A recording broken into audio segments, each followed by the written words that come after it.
Today's an important topic. What we're going to talk about today is whether or not it's a pond or a lake. How do you decide? Who determines? Well, as our good friend Bill Dance once told me, he said, Troy, it depends on whether you're buying or selling. So if you're buying, it's a pond, and if you're selling, it's a lake. No, but truthfully, here's the deal.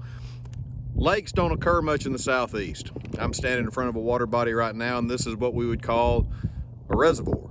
It's not a naturally formed water body. Had to put a dam here. We created a reservoir.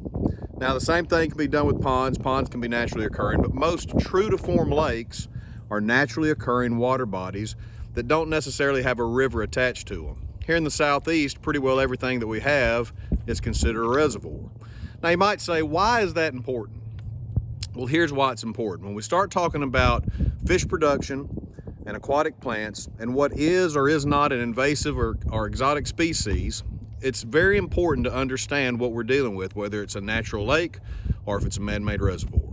So going forward on What It Is Wednesdays, we'll be able to talk about what plants are good for these water bodies, what plants aren't good for these water bodies, and how that actually affects the fishery.